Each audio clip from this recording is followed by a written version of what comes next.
नमस्कार साथियों, आप सभी का मैं स्वागत करता हूं। देखिए, आज की जो हमारी क्लास है बहुत ही ज़्यादा इम्पोर्टेंट होने वाली है। आज की क्लास में हम एक विशेष टॉपिक के बारे में चर्चा करेंगे और जिसके बाद में दो प्रमुख विधियों के बारे में चर्चा करेंगे।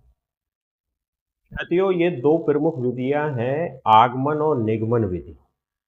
जो आगमन विधि होती है उसे हम इंडक्शन मेथड बोलते हैं और जो निगमन विधि होती है उसे हम रिडक्शन मेथड बोलते हैं।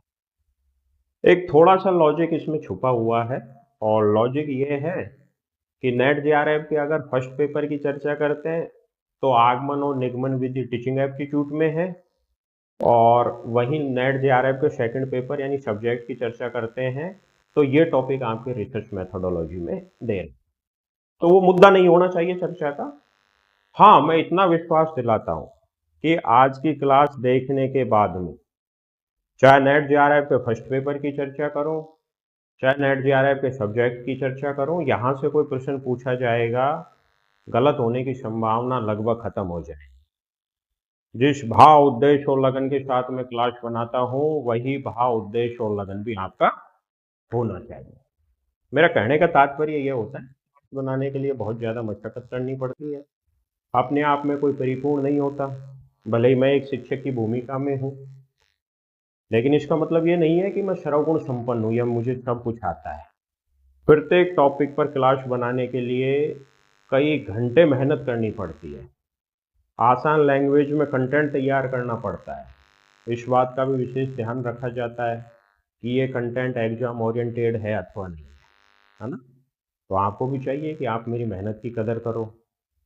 यकीन मानना, वो दिन मेरे लिए बहुत ज़्यादा खुश भरा होता है जब मेरे पास मैसेज आते हैं कि मेरा नेट हो गया, जेआरएफ हो गया, असिस्टेंट प्रोफेसर बन गया। एक शिक्षक को क्या चाहिए? यही चाहिए। चलो सर, मुद्दे पर आ जाओ। टेबल को थोड़ा सा इधर खिसका लें ताकि आई कांटेक्ट में करूं तो थोड़ा सा अच्छा महसूस हो। ठीक है। जो कुछ एक विद्यार्थी बैठे रहते हैं सामने तो पढ़ाने में भी मजा आता है, बाकी दीवारें रहती हैं। ठीक है। चलो साहब,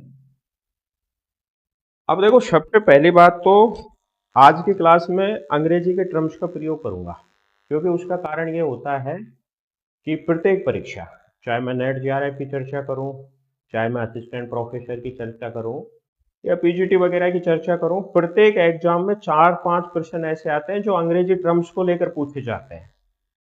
मतलब वो प्रश्न सही करने के लिए उनका अंग्रेजी आपको पता होना चाहिए, तभी आप सही कर पाओगे, वरना वो गलत हो जाएंगे। जैसे हम नातेदारी की शब्दावली की चर्चा करते हैं, अब हमें पता है ना कि नातेदारी की शब्दावला, परिहास क्या होता है, परिहार क्या होता है, मातुल्य क्या होता है, पितृसुग्री क्या होता है, सह प्रशापिता क्या होता है, लेकिन अंग्रेजी में पूछ लिया जाएगा। एमिटेट क्या होता है, एवेन्युकुलेट क्या होता है, कुवेद क्या होता है। तो उस स्थिति में प्रश्न गलत होने की संभावना थोड़ी सी बढ़ जाती है।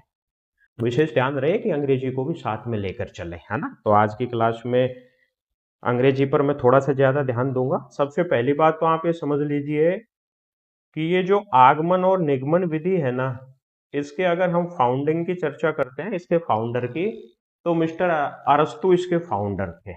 जैसे हम फादर ऑफ सोशियोलॉजी की चर्चा करते हैं 1838, सबसे पहले 1838 में मिस्टर ऑगस्ट काम्टे ने समाजशास्त्र रूपी नए सब्जेक्ट की नींव रखी थी।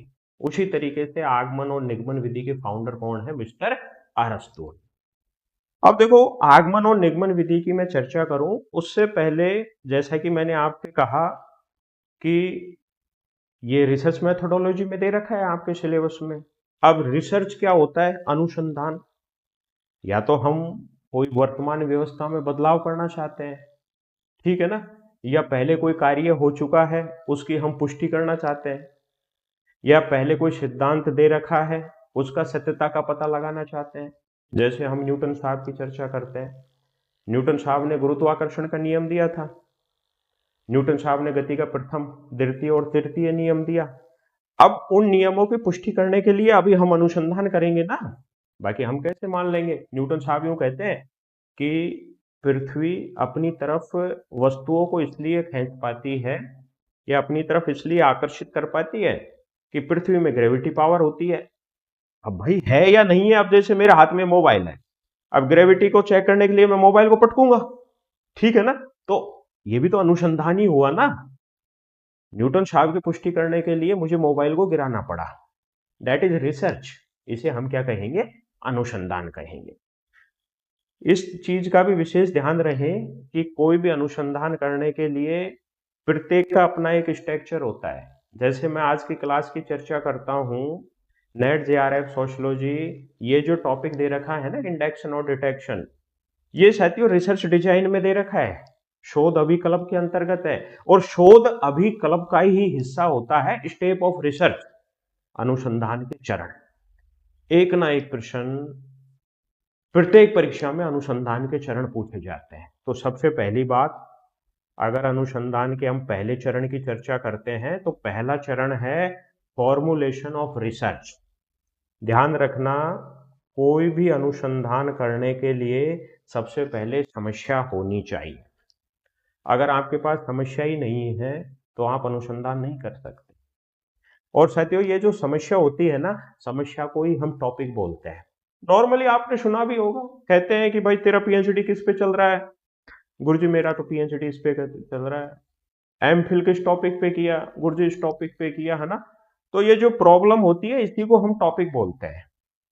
और जो प्रॉब्लम होती है ना, या जो टॉपिक होता है, इसी को ही हम रिसर्च क्वेश्चन बोलते हैं। ध्यान रखना, इसी को ही हम क्या बोलते हैं, आरक्यू।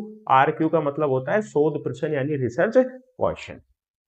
तो पहली बात तो ये समझ जाना चाहिए कि हमारे पास क्या होना चाहिए, टॉपिक। बिना टॉपिक के, बिना समस्या के, बिना रिसर्च क्वेश्चन के हम अनुसंधान नहीं कर सकते। जिसके बाद में दूसरे नंबर का जो स्टेप आता है उसे हम बोलते हैं रिव्यू ऑफ लिटरेचर, यानी साहित्य की समीक्षा।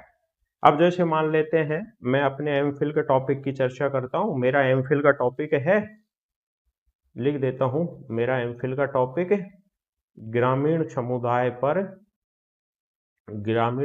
पर टेलीविजन का प्रभाव। ये मैंने क्या कर लिया, अपना रिसर्च क्वेश्चन तैयार कर लिया कि जो ग्रामीण समुदाय होता है उसके टेलीविजन पर क्या प्रभाव पड़ा है। अब मैंने ये टॉपिक तो ले लिया, लेकिन मुझे ये पता नहीं कि समुदाय किसे कहते हैं, समाज किसे कहते हैं। मुझे डिफरेंट का नहीं पता कि अर्बन और रूरल यानी नगरीय और ग्रामीण के बीच में क्या अंतर है। मुझे ये नहीं पता कि टेलीविजन का प्रभाव तो पड़ा है, लेकिन टेलीविजन का आविष्कार कैसे हुआ, किसने किया। मुझे ये तो पता है कि इतने लोग चैनल्स देखते हैं, लेकिन इन चैनल्स की ब्रॉडकास्टिंग कैसे होती है, इसमें फ्री वाले चैनल कितने हैं, इसमें पेड वाले चैनल कितने हैं। तो मेरे टॉपिक से संबंधित तमाम जानकारियों को इकट्ठा करने के लिए, तमाम जानकारियों को जुटाने के लिए, उससे संबंधित मैं क्या करूंगा, साहित्य का अध्ययन करूंगा।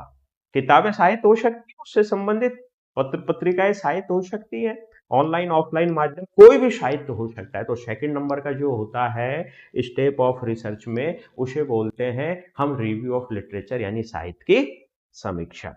अब आप यूं सोच रहे होंगे कि गुरुजी पढ़ा रहे हैं आगमन और निगमन, बीच में ये कहां से ले आए, ये इसी टॉपिक का हिस्सा है, ठीक है ना।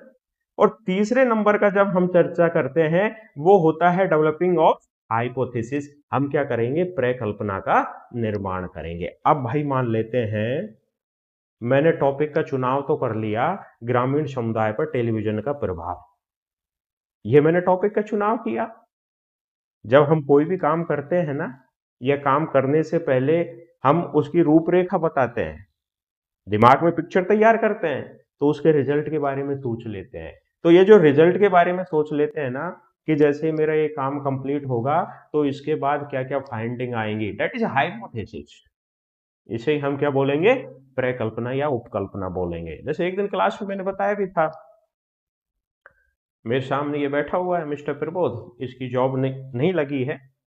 तो जॉब नहीं लगी तो इसने कहा कि मैं कुछ पैसे इन्वेस्ट करके स्पोर्ट्स की दुकान डालूंगा, जिसमें क्रिकेट की सामग्री होगी, फुटबॉल की सामग्री होगी।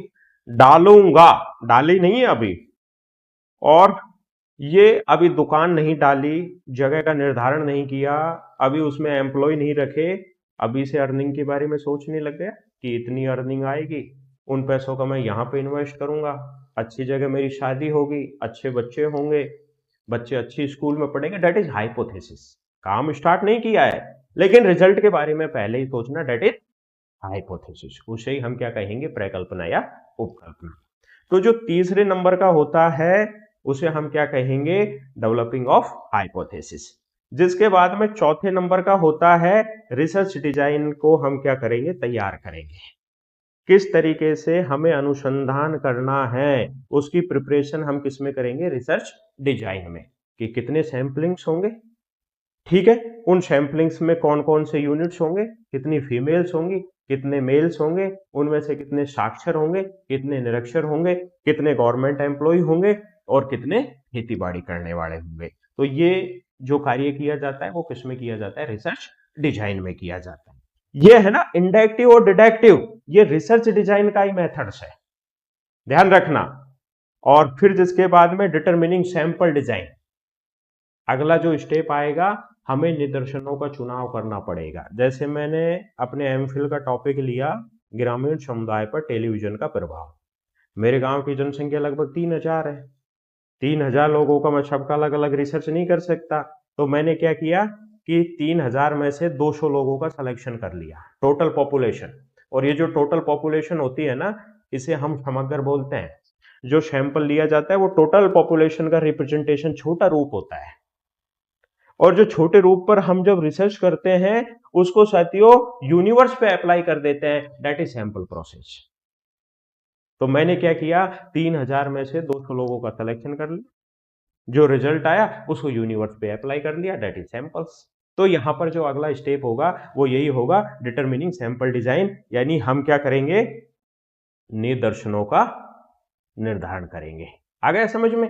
फिर जो हमने सैंपल्स तैयार किए हैं कि इन लोगों से सैंपल्स इकट्ठा करने हैं, उनसे हम क्या करेंगे, आंकड़े इकट्ठा करेंगे, तो कलेक्शन ऑफ डेटा।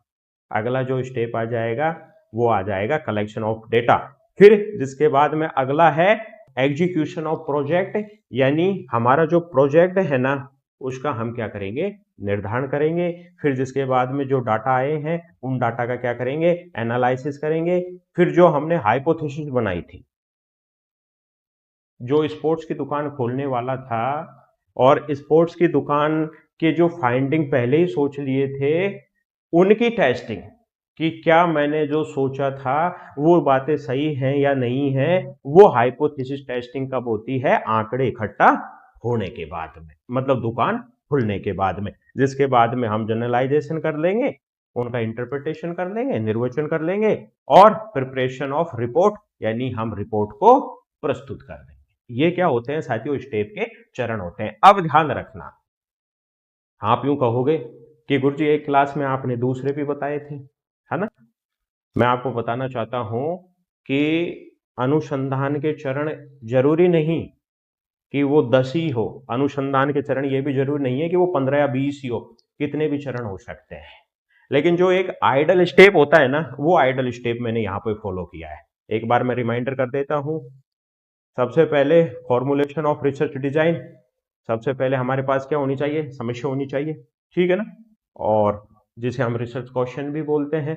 जिसके बाद में रिव्यू ऑफ लिटरेचर, फिर जिसके बाद में developing of hypothesis, preparing research design, determining sample design, collection of data, execution of project, जिसके बाद में एनालिसिस ऑफ डेटा, जिसके बाद में hypothesis testing, generalisation and interpretation और प्रिपरेशन ऑफ रिपोर्ट। ये क्या हो गए, अनुसंधान के चरण हो गए। अब मुद्दे पर आ जाओ घूम फिर के।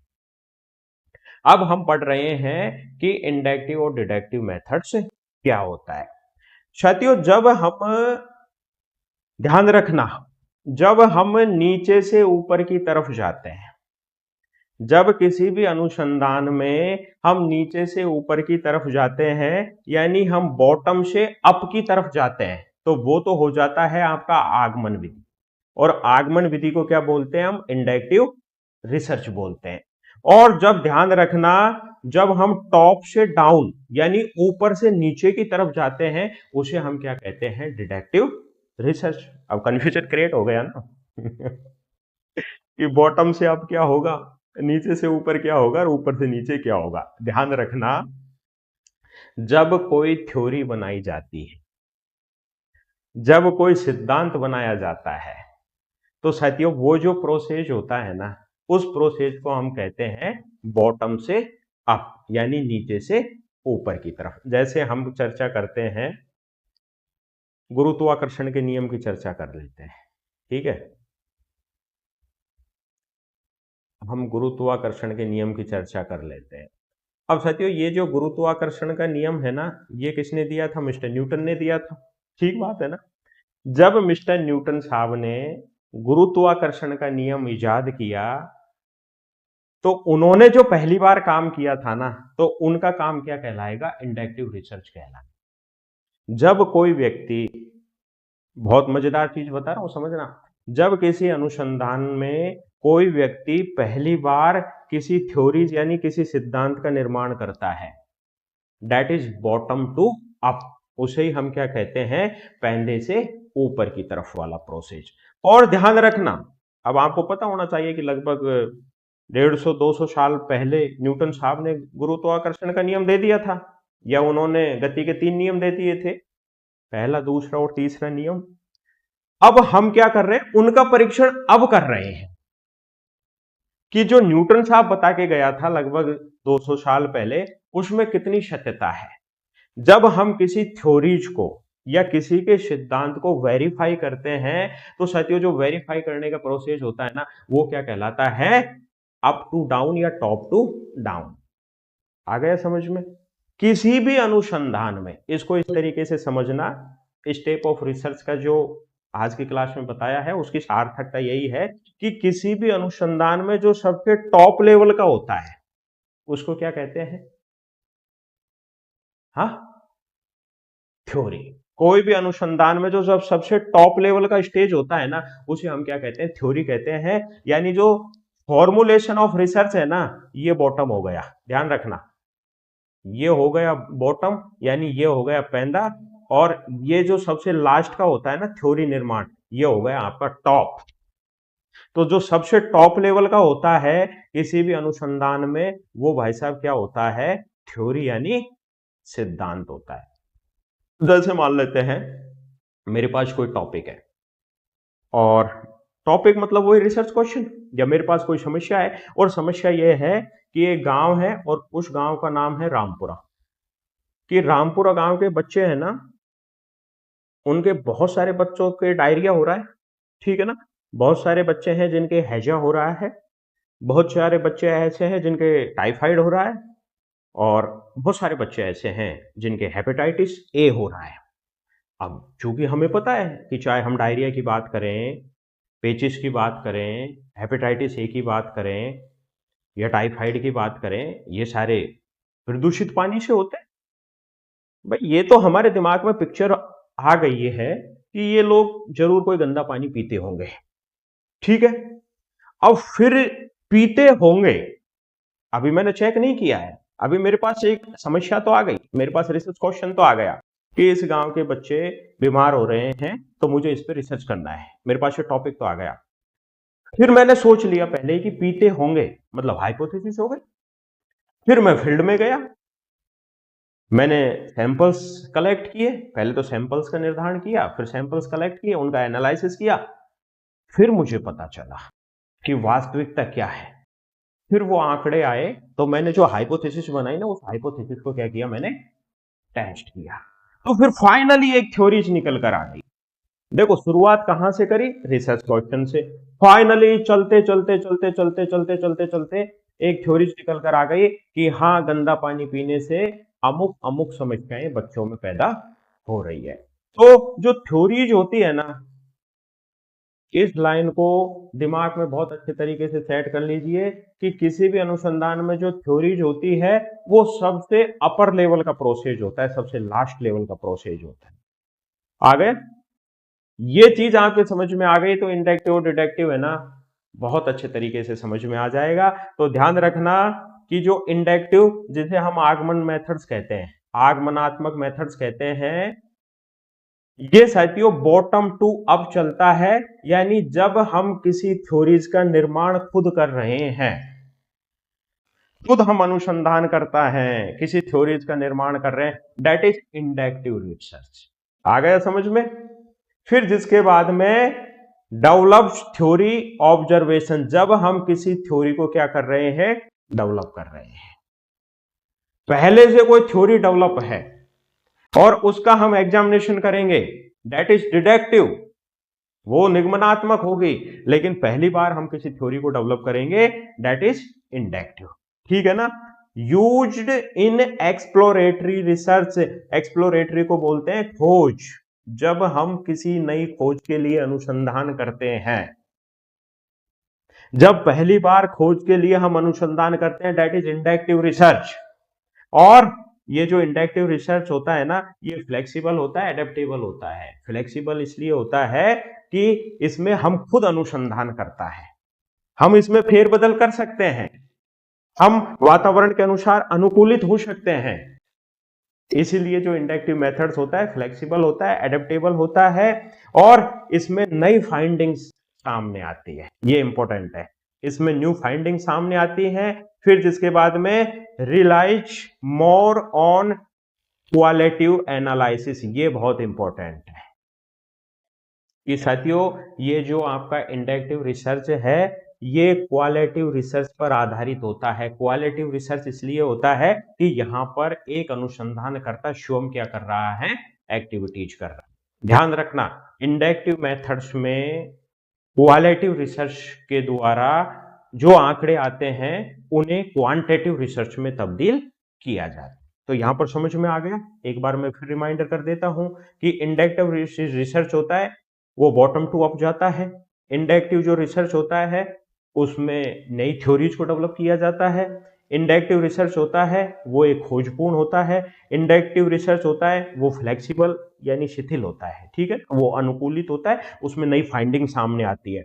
इंडक्टिव रिसर्च होता है वो किस पर आधारित होता है, वो क्वालिटेटिव रिसर्च पर आधारित होता है। यहां पर क्वालिटेटिव रिसर्च का मतलब होता है गुणवत्तापूर्ण अनुसंधान, ठीक है, इसे हम गुणवत्तापूर्ण बोलते हैं और क्वांटिटेटिव को मात्रात्मक बोलते हैं। उसी तरीके से अगर हम डिडक्टिव की चर्चा करते हैं तो डिडक्टिव है ना वो टॉप टू डाउन चलता है। मैंने आपसे क्या कहा, सबसे टॉप क्या होता है किसी भी अनुसंधान में, थ्योरीज होती है। अब थ्योरीज का हम परीक्षण कर रहे हैं तो थ्योरीज को हम सबसे पहले थ्योरीज को ही पकड़ेंगे और थ्योरीज को पकड़ते पकड़ते हम क्या करेंगे, उसका परीक्षण करेंगे कि न्यूटन साहब ने ये थ्योरीज दिए हैं, ये सिद्धांत दिए हैं, इनमें कितनी क्या सत्यता है। तो डिडक्टिव किस में चलेगा, टॉप टू डाउन में चलेगा। उसी तरीके से ध्यान रखना जो डिडक्टिव मेथड्स होता है ना उसमें थ्योरीज को टेस्ट किया जाता है, उसमें तो थ्योरीज का निर्माण किया जाता है। इंडक्टिव में तो थ्योरीज को डेवलप किया जाता है, डिडक्टिव में थ्योरीज को क्या किया जाता है, टेस्ट किया जाता है कि क्या वास्तविक में ये ऐसा है अथवा नहीं है, ठीक है ना। और यूज्ड इन कन्फर्मेटरी स्टडीज, यानी पहले जो थ्योरीज दी गई है ना उनकी क्या किया जाता है, उनका कंफर्मेशन किया जाता है, यानी उनकी पुष्टि की जाती है। जिसके बाद में ये ज्यादा स्ट्रक्चर्ड होता है, ज्यादा सिस्टमेटिक होता है। ये स्ट्रक्चर्ड और सिस्टमेटिक इसलिए होता है क्योंकि यहां पर जो वेरिएबल्स होते हैं ना, डिपेंडेंट वेरिएबल्स होते हैं। इंडिपेंडेंट वेरिएबल्स तो वो होते हैं जिसमें हम खुद अनुसंधान करता है।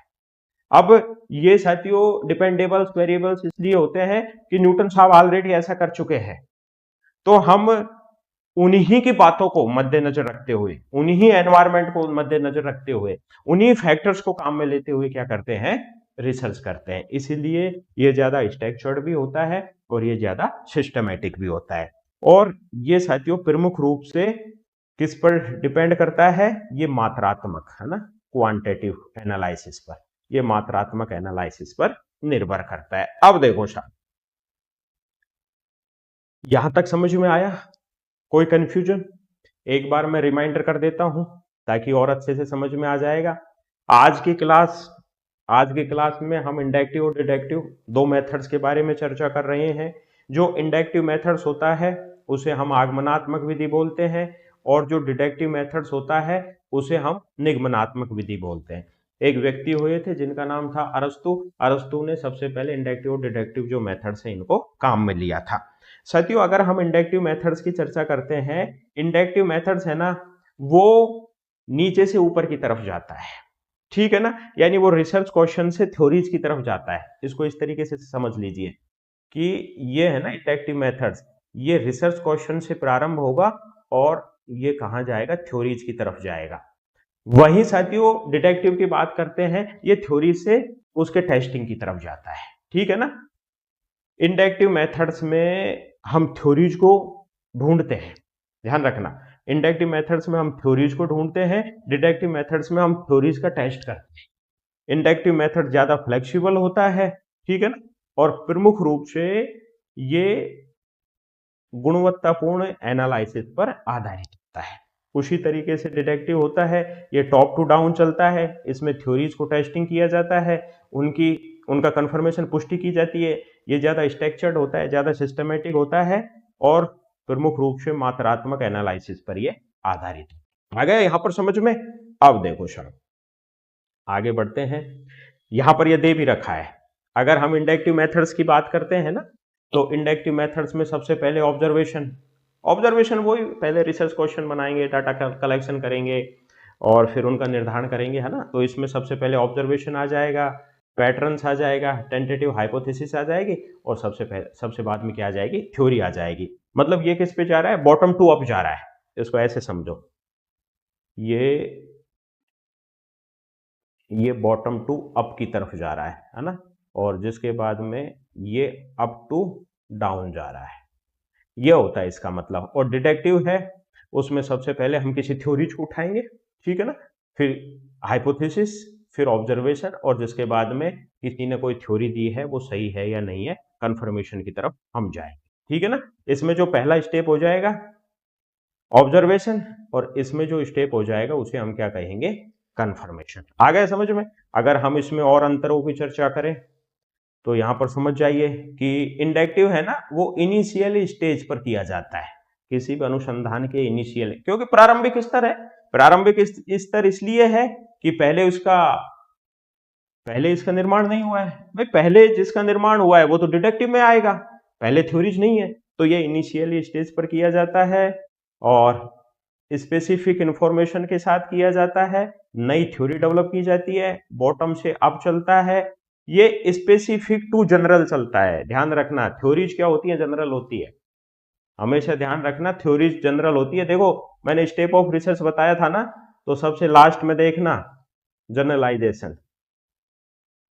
कोई भी सिद्धांत होता है ना, कोई भी थ्योरीज होती है, वो जनरल होती है। जनरल इसलिए होती है कि न्यूटन साहब ने जो गुरुत्वाकर्षण या गति के 3 नियम दिए थे, दुनिया के किसी भी कोने में चले जाओ वही रिजल्ट निकल कर आएंगे। ऐसा सिद्धांत जिसमें जनरलाइजेशन ना हो वो सिद्धांत हो ही नहीं सकता, ठीक है।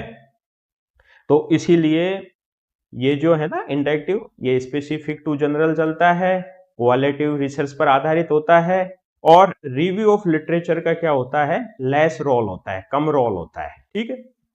और जिसके बाद में कॉन्क्रीट टू एब्स्ट्रैक्ट, यानी ये साथियों मूर्त से अमूर्त की तरफ चलता है, ठीक है ना। ये जो एब्स्ट्रैक्ट होता है ना, इसको हम अमूर्त बोलते हैं ना, ये मूर्त से अमूर्त की ओर चलता है। और उसी तरीके से ये है ना, ये रिजल्ट पर आधारित होता है डिटेक्टिव, जो ऑलरेडी किसी के फाइंडिंग्स है उनको चेक करने का काम आता है, ठीक है ना। और किसी की ऑलरेडी जो थ्योरीज है उनको टेस्टिंग किया जाता है इसमें। ये टॉप टू डाउन चलता है, जनरल टू स्पेसिफिक चलता है, क्वांटिटेटिव रिसर्च काम में लिया जाता है, इसमें रिव्यू ऑफ लिटरेचर का ज्यादा रोल रहता है, और एब्स्ट्रैक्ट टू कंक्रीट, यानी ये अमूर्त से मूर्त की तरफ चलता है, ठीक है। ये लो साहब, आपका जो टॉपिक है वो आपका टॉपिक कंप्लीट हो गया। इनका जो मूल हिंदी में भी दे रखे हैं नोट्स, आप चाहो तो इनको पढ़ लेना। ये देखो साहब, जो आगमनात्मक विधि है वो उदाहरण से नियम की तरफ चलेगी, क्योंकि वो इसलिए चलेगी कि यहाँ पर खुद अनुसंधान करता है ना, वो क्या कर रहा है, खुद को भागीदार उसमें शामिल कर रहा है। ये स्थूल से सूक्ष्म की तरफ जाएगी, ये विशिष्ट से सामान्य की तरफ जाएगी, और सामान्य क्या होता है, सिद्धांत यानी थ्योरी जो होती है, ठीक है। जिसके बाद में ज्ञात से अज्ञात की ओर चलता है, मूर्त से अमूर्त की ओर चलता है। ये तो इसको तो किसी भी तरीके से आप डिफाइन कर सकते हो, वो कोई मायने नहीं रखता। ये लीजिए प्रश्न है ना, वो प्रश्न आपका यहां से ही बनेगा, ठीक है, कि इंडक्टिव क्या होता है, डिडक्टिव क्या होता है। आप तो केवल इतना समझ लीजिए कि जब पहले कोई अनुसंधान हो चुका है, पहले कोई थ्योरीज बन चुकी है, जब हम उसका परीक्षण करते हैं दैट इज डिडक्टिव, ठीक है ना। और जब हम अपनी तरफ से कुछ नया बनाते हैं दैट इज इंडक्टिव, ठीक है। और जिसके बाद में डिडक्टिव ज़्यादा स्ट्रक्चर्ड होती है, क्योंकि हम परीक्षण करते हैं ना, तो जिसने वो प्रैक्टिकल किया होगा उन्हीं की बातों को ध्यान में रखते हुए हम परीक्षण करते हैं, तो ये ज़्यादा स्ट्रक्चर्ड भी होता है, ज़्यादा सिस्टमेटिक भी होता है।